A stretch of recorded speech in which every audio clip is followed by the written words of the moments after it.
In a quiet village nestled between the hills lived an old lady named Mabel. She was known for her wrinkled smile, her floral aprons, and the peculiar habit of talking to the roses in her garden. But what made Mabel truly unforgettable was her constant cheerfulness, come rain or shine. Life had not been easy for her.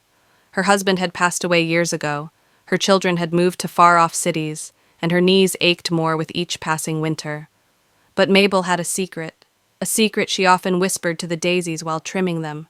Try to be happy in every situation, and joy will find its way to you.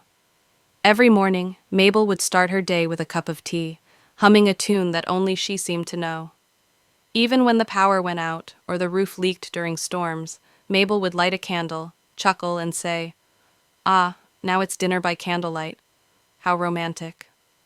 Her neighbors were puzzled by her attitude. "Aren't you ever sad?" young Emma once asked while helping her pick strawberries. "Oh, I do get sad," Mabel replied, patting Emma's hand. "But I try not to stay there too long. Sadness is like a visitor. You can let it in, offer it tea, but don't let it unpack and stay forever." One winter, Mabel slipped on ice and broke her leg. She was taken to the hospital and had to stay there for 2 weeks. Most people would have been miserable, but not Mabel. She made friends with the nurses, knitted scarves for the other patients, and even started a storytelling hour in the ward. "I figured," she told a nurse, "if I'm stuck here, I might as well make it a holiday." When she returned home, the villagers welcomed her with warm smiles and hot soup. One neighbor, Mr. Thompson, finally asked the question everyone had been wondering.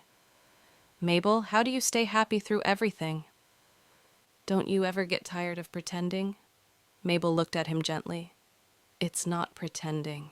It's choosing. I choose to find something good, even in bad times. Like this," she said, pulling a small, shiny pebble from her apron pocket. "This is my sunshine stone. Whenever something goes wrong, I hold it and think of one happy thing, like the time I made a goose laugh." Mr. Thompson chuckled despite himself. "A goose?" "Laughed like a child," Mabel said, eyes twinkling. "Or maybe it just honked. Either way, it made me laugh too." Word spread about Mabel's sunshine stone, and soon children started picking their own pebbles, calling them happy stones. Some painted them, others kept them under their pillows. Mabel would tell them, "Happiness isn't about everything being perfect. It's about finding little lights in dark rooms." One stormy night, the entire village lost power. The wind howled, trees bent in fear, and darkness crept into every home.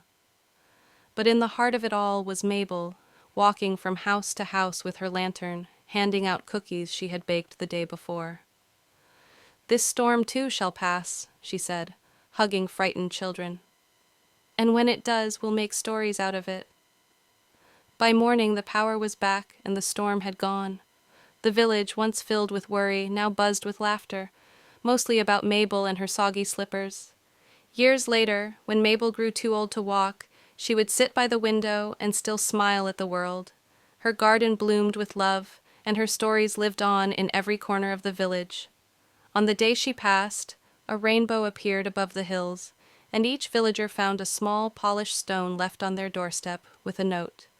"Try to be happy in every situation. Love, Mabel." And they did, because Mabel had taught them that happiness wasn't something that came only in good times. It was something you carried with you, like a pebble in your pocket, always ready to shine.